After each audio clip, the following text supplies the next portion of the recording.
You will hear a number of different recordings, and you will have to answer questions on what you hear.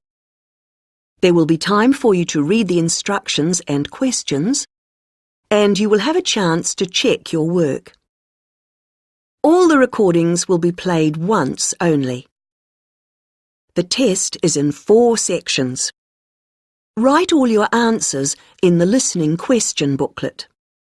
At the end of the test, you will be given 10 minutes to transfer your answers to an answer sheet. Now turn to section 1.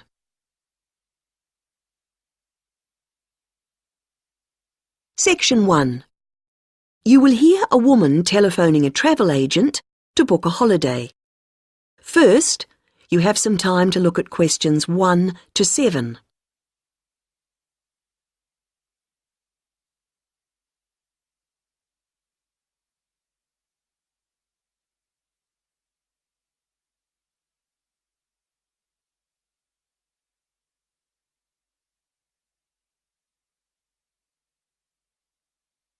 You should answer the questions as you listen, because you will not hear the recording a second time. Listen carefully to the first part of the conversation and answer questions 1 to 7.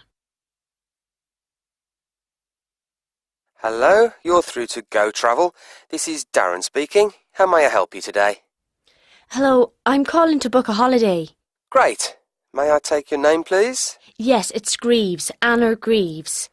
Is that G-R-E... No, Grieves, and Anna is with double N. Right. Thank you, Anna. Now, we're delighted you've called us.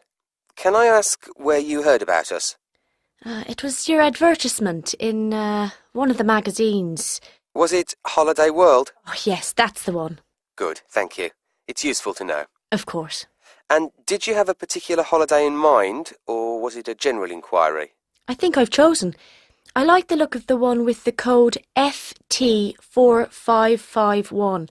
The right destination and the prices seem reasonable. Right. Now, was it for yourself only, or...? Oh no, I want to go with a couple of friends, so there'd be 3 of us going. OK. Now, there's a choice of dates, as you know. Yes, I think, well, we've got to be back by the end of August, so if we say going on August the 16th, that would work fine. No problem. And you can also choose the length of your holiday.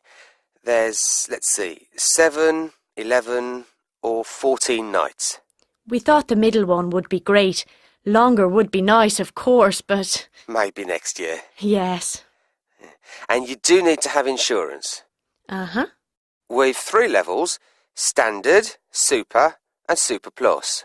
Standard seems a bit basic.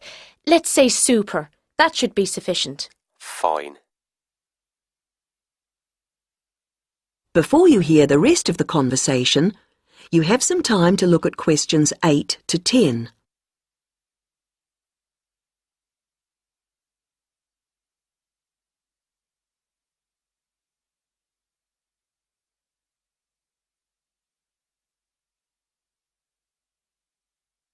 Now listen and answer questions 8 to 10. Well, that's all good so far, and the availability's OK. Have you looked through the list of options? They're in the advertisement. I have, and I've got the list here. Some of them do seem a good idea. Which ones would you like to take? In terms of the hotel, the offer of picnic lunches, we'd leave that. We'd rather go to cafes.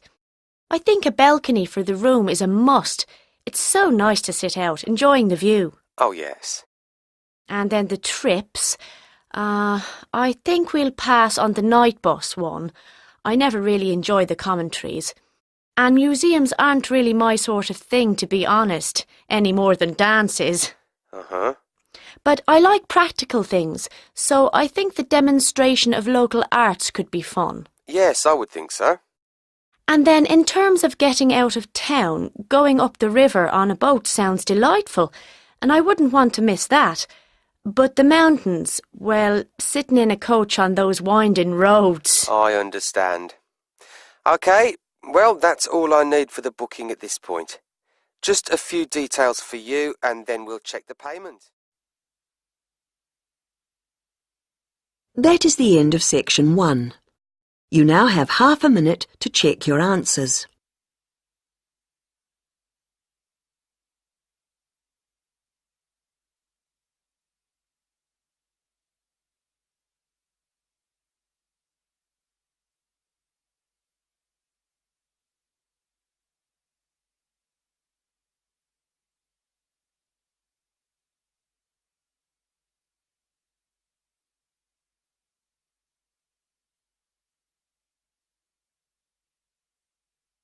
Now turn to section 2.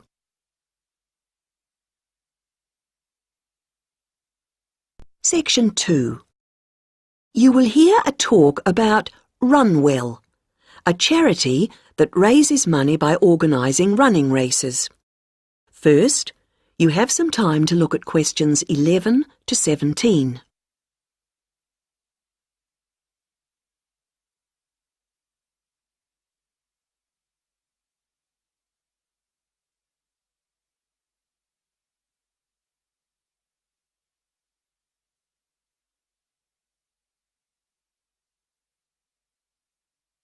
Now listen to the first part of the talk and answer questions 11 to 17. I'm very pleased to have this opportunity to tell you something about the Run Well charity and the work we do. I'll give a brief overview of what we do, and I hope you may be able to help, and then there'll be time for questions at the end. Runwell's founder, Mike Hughes, took up long-distance running in 1987, raising money by doing sponsored half marathons, and in 1992 established the charity as we know it today. By 1997, the runs were being filmed by local TV, and today they appear on national TV every year. All the funds collected by Runwell go to the hospital, with the idea that those fit enough to run use their energy to assist the provision of people who are unwell for whatever reason. Now, if you want to race, and I assume that's why many of you are here, let me explain a couple of the basics. Races are run by teams, so you need to form and register a team. What you wear to run in is up to you, and I know some teams come up with some pretty wacky ideas. We have a standard design for your numbers, which we ask you to reproduce. So you make them up according to that standard. We don't want to spend valuable funds on doing that ourselves. Now, the race is run as a kind of relay, so while you won't actually compete side by side, we do recommend that you train as a group.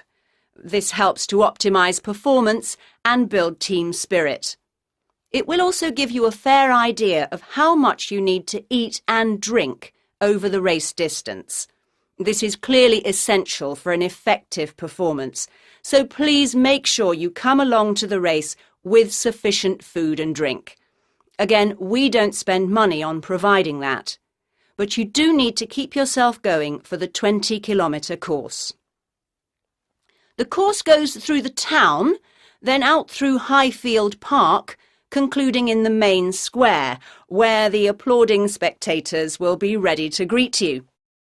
There are many different prizes, including oldest runner, youngest runner, team with the most sponsorship, team with the best costume. That one's donated by Zoom Fashions. The Mayor will introduce the Minister for Health, who will hand over each prize to the winners, and then the hospital president will make a short speech. Before you hear the rest of the talk, you have some time to look at questions 18 to 20.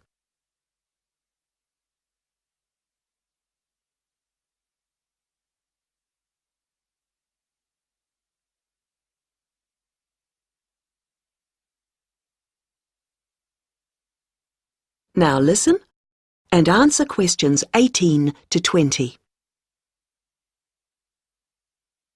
OK, that's the big race. But I know there are many people who don't feel they are up to running a 20-kilometre race, but who would nevertheless like to raise money for Run Well. Over the years, we've had experience of many ways of trying to collect money, some very successful, others less so. Now, of course, 20 kilometres is too far for children to run. But there was a sponsored swimming event at the local school last year, and that did very well. People have also tried to organise food-based events, such as selling homemade cakes and bread and so on at the market. And there was a large picnic arranged in 4 bright gardens, although these events failed to justify the efforts put into them, though I'm sure they were very tasty. These days, so many people are out at work all day that going from house to collect money isn't very effective. But it is possible to raise useful funds by selling small promotional items, such as badges with the Run Well motif on them. We're currently checking to see if postcards, perhaps showing the race's winners each year, might also be a good idea or not. We do appreciate the efforts that have gone into selling second-hand goods, but to be honest, the returns have not been very high on this. One very dedicated group organised a team quiz recently, which went very well, and it would be good to see more such activities. There's also been talk of a concert, but we'll have to see how plans for that progress. Now, are there any questions at this stage? That is the end of section 2. You now have half a minute to check your answers.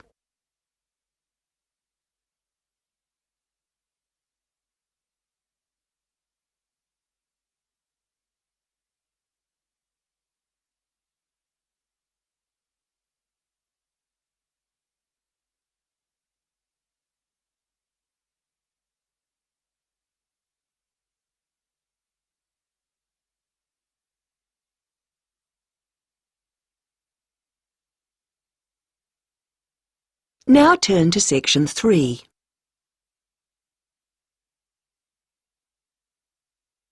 Section 3. You will hear 3 linguistics students, Joe, Martin and Angela, discussing the presentation that Joe is giving soon as part of his course. First, you have some time to look at questions 21 to 26.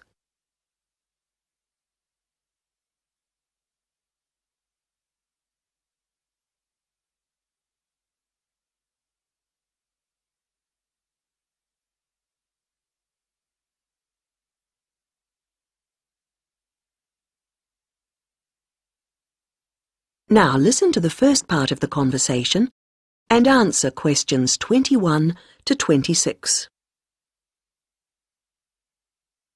Hi, Martin. Hi, Angela. Hi, Joe. Yeah, hi, Joe. So you're really worried about your presentation? The one about names? I am. Well, you know your stuff on names pretty well, so it's just a question of selecting what you want to use. That's right. But there's so much. Well, you don't have to include everything. Let's start somewhere. Well, for example, there's a lot to discuss about people's names in terms of culture. It would be a good way to start, bringing in issues of religion, society. I thought so. As long as you can keep it concise, since it's potentially a large area. I'll pick out some key points. Good. Now, that will tend to be about differences. What about something on ways in which naming practices are often similar across different languages? That sounds good. I'm not sure how much I could say that's really about just names and not really general language. Maybe you need to give that some more thought. Yes, I'm not ruling it out. Well, what about what first names mean? That's got to be specific to languages or language groups. Yes, there are all sorts of different principles at work. It's a rich area for discussion. And you can present lots of examples. It would mean a good slide or two. I'll enjoy making those up. Don't forget to put our names in. No, OK. Right, where have we got up to? Yes, now, there's the question of place names. Ones where the name of the place is the word for the situation, like something to do with sea or mountain, etc. Yes, people often don't realise the origin. It sounds like it's just a translation issue to me. Don't you think you might give that a miss? Given the time limit, perhaps you're right. You need something on place names. Could you get history in? Actually, the way migrants often used to name places after somewhere in their country of origin is interesting. Sounds a bit narrow to me. Well, I'd hope to build it up a bit. Perhaps you should make a final decision on that later. OK, I'll see how the rest of it goes first. Is that the lot? No, there's still country names, the origins of those. I think that's an interesting area. Yeah, because it's something we often don't think about. It'd be a way to bring in various aspects. History, certainly. I could project a map of the world and have people match the original meanings to the countries. Well, that seems to be a foregone conclusion. Fine. Yes, I'm feeling clearer already. Now you have some time to look at questions 27 to 30.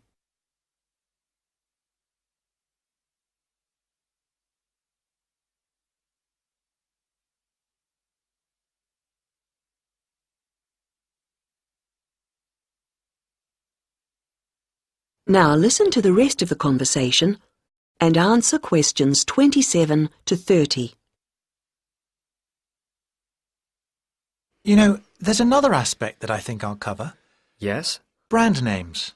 Isn't that more to do with business studies? Well, international companies are finding it increasingly important to have brand names that can be used in many different countries. Oh, so they can advertise the same product everywhere? Yes, and it seems that brand names are very special in our brains. How so? Well, there was a research study recently, carried out on a group of about 50 students. They showed them 108 words, and the students had to say whether they recognised them as real words or not. The list included, all mixed up, ordinary nouns, brand names and meaningless words, and they were shown all the words quickly.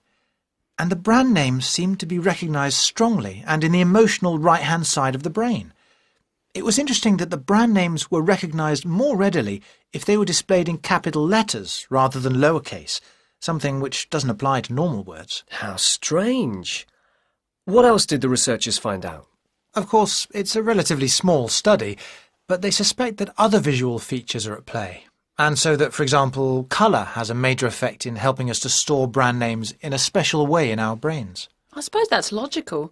But what do they mean by a special way? I'm not saying I understood everything about this study, Of course not. but they seem to be saying that the power of brand names is that they conjure up a range of associations inside our brains, more so than ordinary words or names do. I guess this is great news for international companies. Potentially, certainly, though exactly what they do... That is the end of section 3. You now have half a minute to check your answers.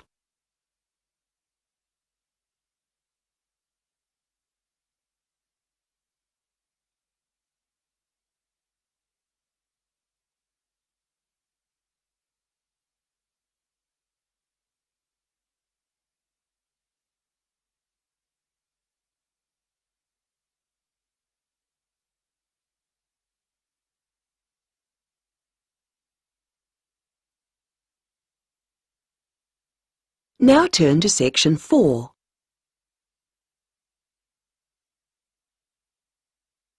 Section 4. You will hear part of a lecture about balloons and airships. First, you have some time to look at questions 31 to 40.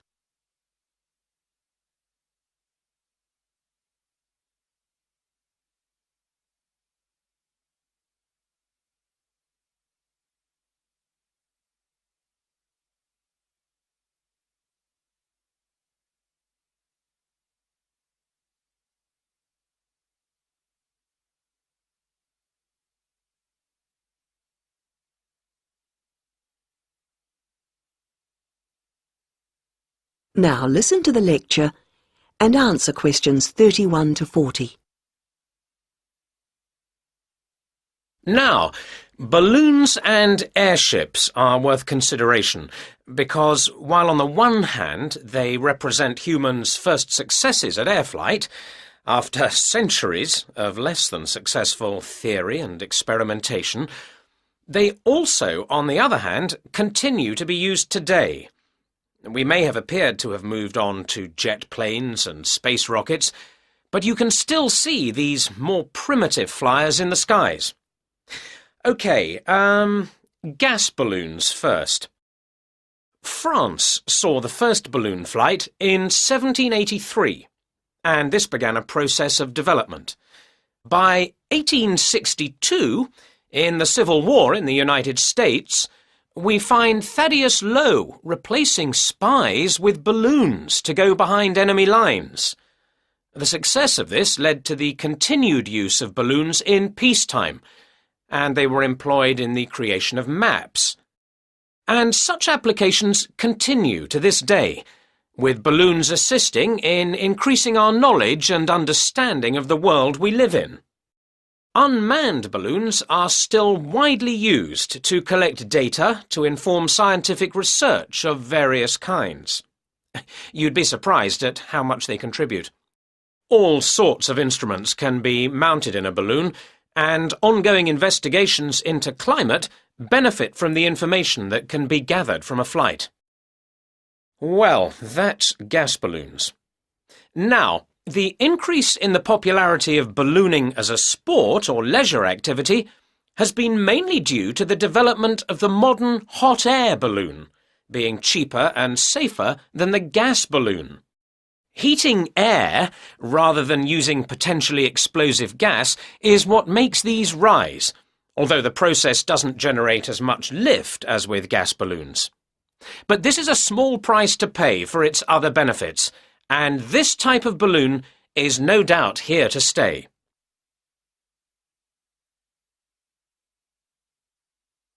Airships are also fairly old in their origins. The idea for a balloon that could be powered and steered was first published in France in 1784, although 1852 was the date of the first successful airship flight. The first airships, like the first aircraft, didn't provide any weather protection for their crew, so it must have been rather uncomfortable up there. But designs continued to develop in sophistication. It was realised that the ships would drift about if they weren't strengthened, and that to work effectively, they would have to have a framework. Once design started incorporating this, flights became longer and more reliable.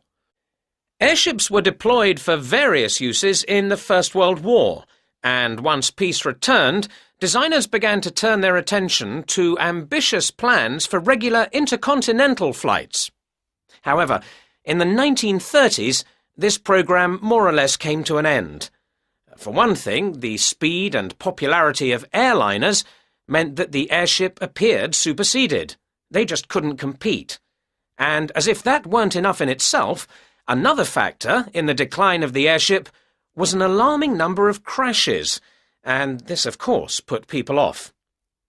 Nevertheless, several countries have continued to build smaller airships for various uses, such as naval observation or publicity purposes.